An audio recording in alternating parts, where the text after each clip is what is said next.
Kanchan Outlook।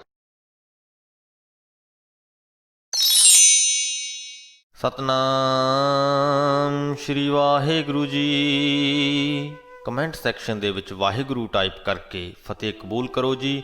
Waheguru ji ਕਾ ਖਾਲਸਾ, ਵਾਹਿਗੁਰੂ ਜੀ ਕੀ ਫਤਿਹ। ਤੁਸੀਂ ਆਪਣੇ ਸੁਝਾਅ ਅਤੇ ਸਵਾਲ ਵੀ ਕਮੈਂਟ ਕਰ ਸਕਦੇ ਹੋ। ਤੁਹਾਡੇ ਸੁਝਾਵਾਂ ਦੇ ਉੱਤੇ ਕੰਮ ਕਰਨ ਦੀ ਅਤੇ ਤੁਹਾਡੇ ਸਵਾਲਾਂ ਦੇ ਛੇਤੀ ਤੋਂ ਛੇਤੀ ਜਵਾਬ ਦੇਣ ਦੀ ਪੂਰੀ ਕੋਸ਼ਿਸ਼ ਕੀਤੀ ਜਾਏਗੀ। ਹੁਣ ਸ੍ਰੀ ਗੁਰੂ ਗ੍ਰੰਥ ਸਾਹਿਬ ਜੀ ਦੇ 163ਵੇਂ ਅੰਗ ਦੀ ਬਾਣੀ ਦੀ ਵਿਆਖਿਆ ਕਰਦੇ ਹਾਂ ਜੀ। ਗੌੜੀ ਵੈਰਾਗਣ ਮਹਿਲਾ ਤੀਜਾ। ਸਤਿਗੁਰ ਤੇ ਗਿਆਨ ਪਾਇਆ, ਹਰ ਤਤ ਵਿਚਾਰਾ, ਮਤ ਮਲੀਨ ਪ੍ਰਗਟ ਭਈ, ਜਪ ਨਾਮ ਮੁਰਾਰਾ।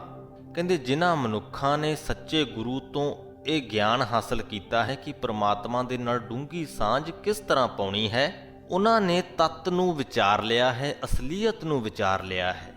ਅਸਲੀਅਤ ਨੂੰ ਸਮਝ ਗਏ ਨੇ ਕਿ ਇਸ ਜਗਤ ਦਾ ਮੂਲ ਉਹ ਪ੍ਰਮਾਤਮਾ ਹੀ ਹੈ। ਉਹਦੀ ਮਰਜ਼ੀ ਦੇ ਅਨੁਸਾਰ, ਉਹਦੇ ਹੁਕਮ ਦੇ ਅਧੀਨ ਹੀ ਇਹ ਸਾਰੀ ਜੋ ਸ੍ਰਿਸ਼ਟੀ ਹੈ ਉਹ ਚੱਲ ਰਹੀ ਹੈ। ਉਹਦੇ ਹੁਕਮ ਤੋਂ ਉੱਪਰ ਮਨੁੱਖ ਜਾਂ ਕੋਈ ਵੀ ਹੋਰ ਜੀਵ ਨਹੀਂ ਜਾ ਸਕਿਆ ਹੈ। ਇੰਨੀ ਗੱਲ ਸਮਝਦਿਆਂ ਹੀ ਉਹਨਾਂ ਮਨੁੱਖਾਂ ਦੀ ਜੋ ਮੱਤ ਮਲੀਨ ਹੋਈ ਹੋਈ ਸੀ, ਵਿਕਾਰਾਂ ਦੇ ਨਾਲ ਗੰਧਲੀ ਹੋਈ ਹੋਈ ਸੀ, ਉਹ ਪ੍ਰਗਟ ਭਈ, ਭਾਵ ਕਿ ਉਹ ਨਿਖਰ ਗਈ ਹੈ। ਵਿਕਾਰਾਂ ਦਾ ਗੰਧਲਾਪਣ ਉਹਨਾਂ ਦੀ ਸੋਚ ਤੋਂ ਉਤਰ ਗਿਆ ਹੈ। ਜਪ ਨਾਮ ਮੁਰਾਰਾ, ਉਸ ਪਰਮਾਤਮਾ ਦਾ ਨਾਮ ਜਪਣ ਕਰਕੇ। ਸਿਵ ਸਖਤ ਮਿਟਾਇਆ, ਚੂਕਾ ਅੰਧਿਆਰਾ, ਧੁਰ ਮਸਤਕ ਜਿਨ ਕੋ ਲਿਖਿਆ, ਤਿਨ ਹਰ ਨਾਮ ਪਿਆਰਾ। ਕਲਿਆਣ ਰੂਪ ਗੁਰੂ ਨੇ ਉਹਨਾਂ ਮਨੁੱਖਾਂ ਦੇ ਮਨਾਂ ਦੇ ਉੱਪਰੋਂ ਮਾਇਆ ਦਾ ਜੋ ਹਨੇਰਾ ਸੀ ਉਹ ਮਿਟਾ ਦਿੱਤਾ ਹੈ, ਦੂਰ ਕਰ ਦਿੱਤਾ ਹੈ। ਉਹਨਾਂ ਨੂੰ ਪਰਮਾਤਮਾ ਦਾ ਨਾਮ ਪਿਆਰਾ ਲੱਗਦਾ ਹੈ। ਕਿਨਾਂ ਨੂੰ? ਧੁਰ ਮਸਤਕ ਜਿਨ ਕੋ ਲਿਖਿਆ, ਜਿਨ੍ਹਾਂ ਦੇ ਮੱਥਿਆਂ ਦੇ ਉੱਪਰ ਪਰਮਾਤਮਾ ਨੇ ਧੁਰੋਂ ਇਹ ਲੇਖ ਲਿਖਿਆ ਹੈ ਕਿ ਉਹਨਾਂ ਨੂੰ ਪਰਮਾਤਮਾ ਦਾ ਨਾਮ ਚੰਗਾ ਲੱਗੇ, ਉਹਨਾਂ ਨੂੰ ਹੀ ਪਰਮਾਤਮਾ ਦਾ ਨਾਮ ਚੰਗਾ ਲੱਗਦਾ ਹੈ। ਹਰ ਕਿਤ ਵਿਦ ਪਾਈਐ ਸੰਤ ਜਨੋ, ਜਿਸ ਦੇਖ ਹਉ ਜੀਵਾਂ, ਹਰ ਬਿਨ ਚਸਾ ਨਾ ਜੀਵਤੀ, ਗੁਰ ਮੇਲੋਂ ਹਰ ਰਸ ਪੀਵਾਂ ਰਹਾਓ। ਕਹਿੰਦੇ ਉਸ ਪਰਮਾਤਮਾ ਨੂੰ ਕਿਸ ਤਰੀਕੇ ਦੇ ਨਾਲ ਪਾਇਆ ਜਾਵੇ। ਹੇ ਸੰਤ ਜਨੋ, ਮੈਨੂੰ ਇਹ ਗੱਲ ਦੱਸੋ ਕਿ ਜਿਹਨੂੰ ਵੇਖ ਕੇ ਆਤਮਿਕ ਜੀਵਨ ਹਾਸਲ ਹੁੰਦਾ ਹੈ, ਉਸ ਪਰਮਾਤਮਾ ਨੂੰ ਕਿਵੇਂ ਪਾਇਆ ਜਾਵੇ, ਕਿਹੜੀ ਵਿਧੀ ਦੇ ਨਾਲ ਪਾਇਆ ਜਾਵੇ। ਹਰ ਬਿਨ ਚਸਾ ਨਾ ਜੀਵਤੀ, ਉਸ ਪਰਮਾਤਮਾ ਤੋਂ ਬਿਨਾਂ ਕਹਿੰਦੇ ਮੈਂ ਇੱਕ ਪਲ ਵੀ ਜਿਉ ਨਹੀਂ ਸਕਦੀ। ਫਿਰ ਤੋਂ ਇੱਥੇ ਜੀਵ ਇਸਤਰੀ ਦੇ ਪੱਖ ਤੋਂ ਇਹ ਪੰਕਤੀ ਲਿਖੀ ਗਈ ਹੈ। ਗੁਰ ਮੇਲੋਂ ਹਰ ਰਸ ਪੀਵਾਂ, ਤੇ ਜੇ ਤੁਸੀਂ ਕਹਿੰਦੇ ਮੈਨੂੰ ਗੁਰੂ ਦੇ ਨਾਲ ਮਿਲਾ ਦਵੋ ਤਾਂ ਮੈਂ ਉਸ ਪਰਮਾਤਮਾ ਦੇ ਨਾਮ ਦਾ ਜੋ ਰਸ ਹੈ ਉਹ ਪੀ ਸਕਾਂਗੀ, ਉਹ ਅੰਮ੍ਰਿਤ ਦਾ ਆਨੰਦ ਮਾਣ ਸਕਾਂਗੀ। ਹਉ ਹਰ ਗੁਣ ਗਾਵਾਂ, ਨਿਤ ਹਰ ਸੁਣੀ, ਹਰ ਹਰ ਗਤ ਕੀਨੀ, ਹਰ ਰਸ ਗੁਰ ਤੇ ਪਾਇਆ, ਮੇਰਾ ਮਨ ਤਨ ਲੀਨੀ। ਕਹਿੰਦੇ ਮੈਂ ਹਰ ਵਕਤ ਉਸ ਪਰਮਾਤਮਾ ਦੇ ਗੁਣ ਗਾਉਂਦਾ ਰਹਿੰਦਾ ਹਾਂ। ਹਉ ਹਰ ਗੁਣ ਗਾਵਾਂ, ਨਿਤ ਹਰ ਸੁਣੀ, ਹਰ ਰੋਜ਼ ਉਸ ਪਰਮਾਤਮਾ ਦੇ ਗੁਣ ਸੁਣਦਾ ਰਹਿੰਦਾ ਹਾਂ, ਉਹਦੀ ਸਿਫਤ ਸਲਾਹ ਦੀ ਬਾਣੀ ਸੁਣਦਾ ਰਹਿੰਦਾ ਹਾਂ। ਹਰ ਹਰ ਗਤ ਕੀਨੀ, ਤੇ ਉਸ ਪਰਮਾਤਮਾ ਦੀ ਮਿਹਰ ਦੇ ਨਾਲ ਮੈਨੂੰ ਉੱਚੀ ਆਤਮਿਕ ਅਵਸਥਾ ਹਾਸਲ ਹੋਈ ਹੈ। ਹਰ ਰਸ ਗੁਰ ਤੇ ਪਾਇਆ, ਪਰ ਕਹਿੰਦੇ ਇਹ ਜੋ ਪਰਮਾਤਮਾ ਦੇ ਨਾਮ ਦਾ ਰਸ ਹੈ, ਪਰਮਾਤਮਾ ਦੇ ਨਾਮ ਸਿਮਰਨ ਦਾ ਜੋ ਆਨੰਦ ਹੈ, ਉਹ ਮੈਂ ਗੁਰੂ ਪਾਸੋਂ ਹਾਸਲ ਕੀਤਾ ਹੈ। ਤੇ ਅਜਿਹਾ ਹਾਸਲ ਹੋਇਆ ਹੈ ਕਿ ਮੇਰਾ ਮਨ ਤੇ ਮੇਰਾ ਤਨ ਹੁਣ ਉਸ ਪਰਮਾਤਮਾ ਦੇ ਸਿਮਰਨ ਦੇ ਵਿੱਚ ਹੀ ਮਗਨ ਰਹਿੰਦਾ ਹੈ, ਲੀਨ ਰਹਿੰਦਾ ਹੈ। ਧੰਨ ਧੰਨ ਗੁਰ ਸਤ ਪੁਰਖ ਹੈ, ਜਿਨ ਭਗਤ ਹਰ ਦੀਨੀ, ਜਿਸ ਗੁਰ ਤੇ ਹਰ ਪਾਇਆ, ਸੋ ਗੁਰੂ ਹਮ ਕੀਨੀ। ਕਹਿੰਦੇ ਮੇਰੇ ਲਈ ਤਾਂ ਉਹ ਸਤਿਪੁਰਖ ਹੀ ਗੁਰੂ ਹੈ। ਉਸ ਗੁਰੂ ਦੀ ਮੈਂ ਸਲਾਹਿਤਾ ਕਰਦਾ ਹਾਂ, ਉਹਨੂੰ ਮੈਂ ਸਲਾਹੁੰਦਾ ਹਾਂ, ਜਿਨੇ ਪਰਮਾਤਮਾ ਦੀ ਭਗਤੀ ਦੀ ਦਾਤ ਮੈਨੂੰ ਬਖਸ਼ ਦਿੱਤੀ ਹੈ। ਜਿਹੜੇ ਗੁਰੂ ਪਾਸੋਂ ਮੈਂ ਉਸ ਪਰਮਾਤਮਾ ਦਾ ਨਾਮ ਹਾਸਲ ਕੀਤਾ ਹੈ, ਸੋ ਗੁਰੂ ਹਮ ਕੀਨੀ, ਕਿ ਉਹਨੂੰ, ਉਸ ਗੁਰੂ ਨੂੰ ਮੈਂ ਆਪਣਾ ਬਣਾ ਲਿਆ ਹੈ। ਇੰਨਾ ਮੇਰਾ ਉਸ ਗੁਰੂ ਦੇ ਨਾਲ ਮੋਹ ਪਿਆਰ ਪੈ ਗਿਆ ਹੈ। ਗੁਣ ਦਾਤਾ ਹਰ ਰਾਏ ਹੈ, ਹਮ ਅਵਗਣਿਆਰੇ, ਪਾਪੀ ਪਾਥਰ ਡੂਬਦੇ, ਗੁਰਮਤਿ ਹਰ ਤਾਰੇ।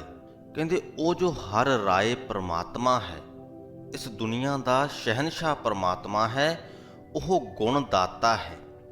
ਜੀਵਾਂ ਨੂੰ ਹਰ ਪ੍ਰਕਾਰ ਦੇ ਗੁਣਾਂ ਦੀ ਦਾਤ ਬਖਸ਼ਣ ਵਾਲਾ ਹੈ।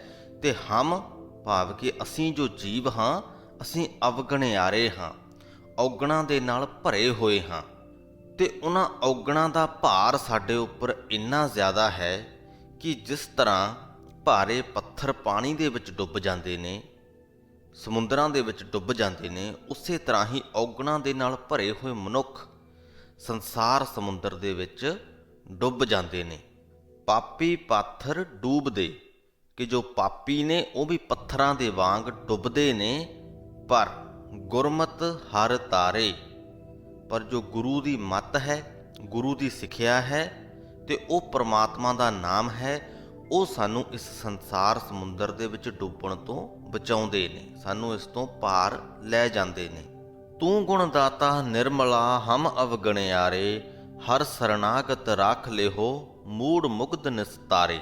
ਪਹਿਲੀ ਪੰਕਤੀ ਦੇ ਵਿੱਚ ਫਿਰ ਤੋਂ ਉਹੀ ਗੱਲ ਕਹੀ ਹੈ ਕਿ ਤੂੰ ਗੁਣਦਾਤਾ ਨਿਰਮਲਾ, ਕਿ ਹੇ ਨਿਰਮਲ ਪਰਮਾਤਮਾ, ਤੂੰ ਗੁਣਾਂ ਦੀ ਦਾਤ ਬਖਸ਼ਣ ਵਾਲਾ ਹੈ ਤੇ ਅਸੀਂ ਔਗਣਾਂ ਦੇ ਨਾਲ ਭਰੇ ਹੋਏ ਹਾਂ। ਹਰ ਸਰਨਾਗਤ, ਕਿ ਹੇ ਪਰਮਾਤਮਾ ਅਸੀਂ ਤੇਰੀ ਸ਼ਰਨ ਦੇ ਵਿੱਚ ਆਏ ਹਾਂ। ਰੱਖ ਲਿਹੋ, ਕਿ ਸਾਡੀ ਇੱਜ਼ਤ ਰੱਖ ਲੈ, ਸਾਡਾ ਮਾਣ ਰੱਖ ਲੈ।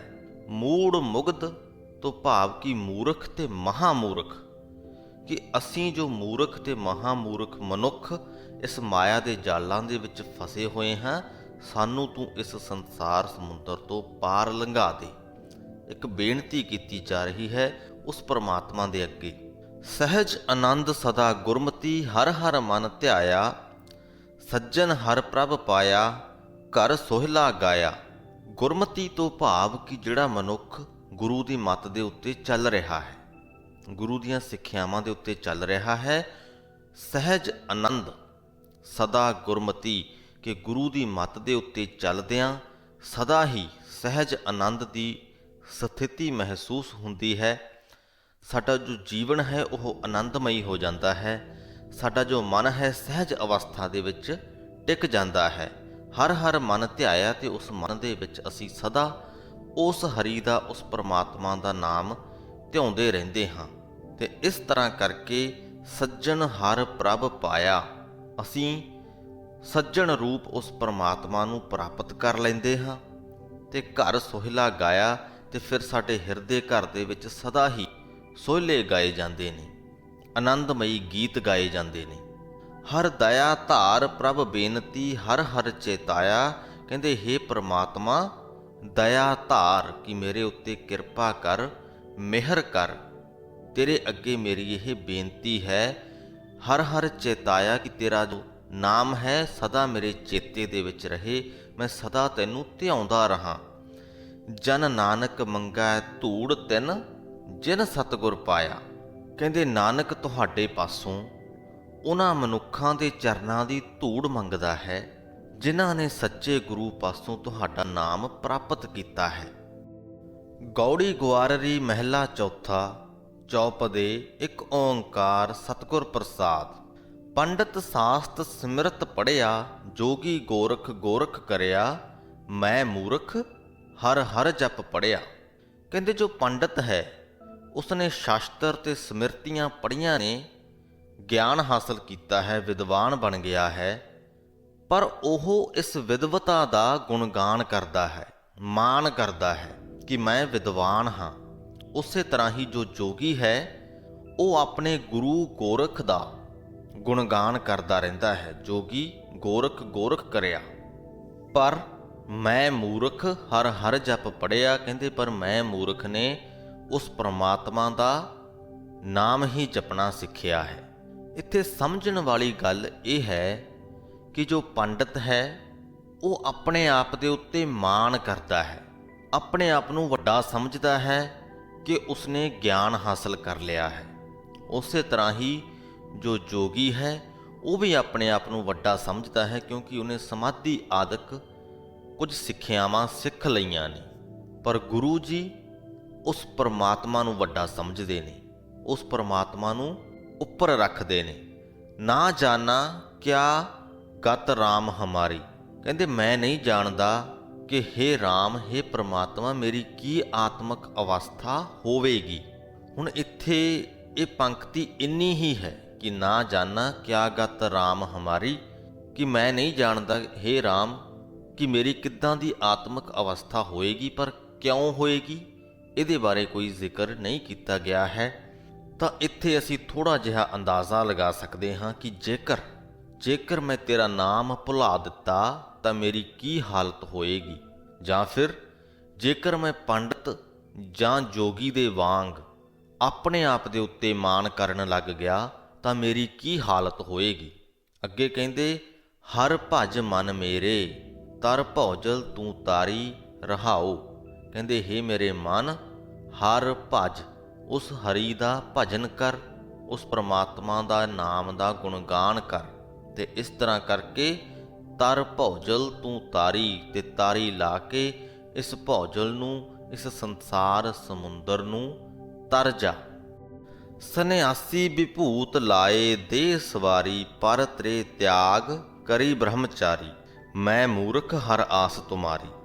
ਕਹਿੰਦੇ ਜੋ ਸੰਨਿਆਸੀ ਹੈ ਉਸਨੇ ਆਪਣੇ ਸਰੀਰ ਦੇ ਉੱਪਰ ਵਿਭੂਤ ਮਲ ਕੇ ਆਪਣੇ ਸਰੀਰ ਨੂੰ ਸਵਾਰ ਲਿਆ ਹੈ।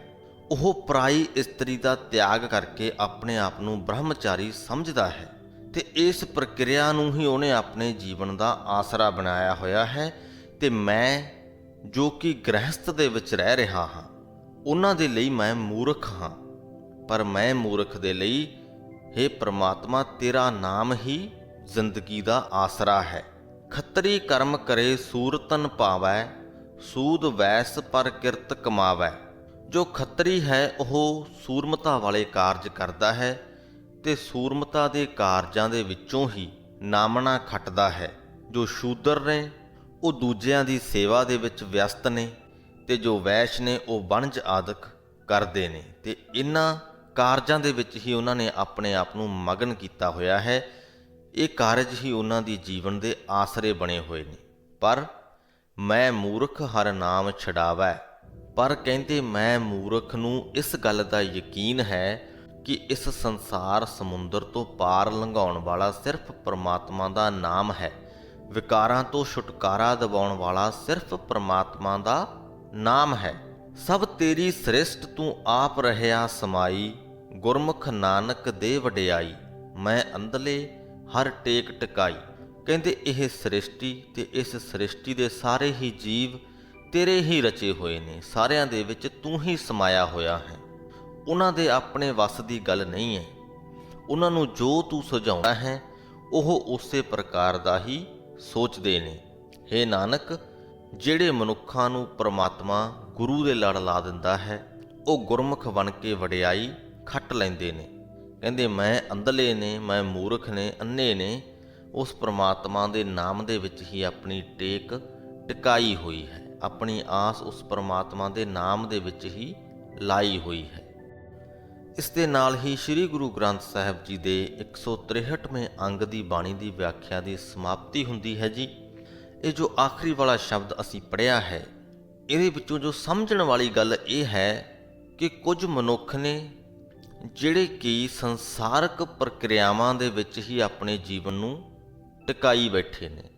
ਸੰਸਾਰਕ ਪ੍ਰਕਿਰਿਆਵਾਂ ਹੀ ਉਹਨਾਂ ਦੇ ਲਈ ਜੀਵਨ ਦਾ ਆਧਾਰ ਨੇ, ਤੇ ਉਹਨਾਂ ਪ੍ਰਕਿਰਿਆਵਾਂ ਨੂੰ ਉਹ ਬਹੁਤ ਜ਼ਿਆਦਾ ਮਹੱਤਤਾ ਦਿੰਦੇ ਨੇ।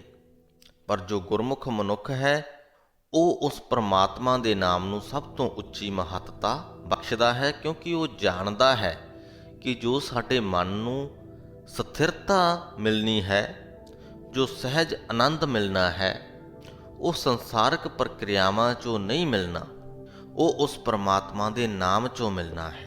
ਇਸੇ ਸੰਦੇਸ਼ ਦੇ ਨਾਲ ਹੀ ਫਤਿਹ ਬੁਲਾਉਂਦੇ ਹਾਂ ਜੀ। ਵਾਹਿਗੁਰੂ ਜੀ ਕਾ ਖਾਲਸਾ, ਵਾਹਿਗੁਰੂ ਜੀ ਕੀ ਫਤਿਹ।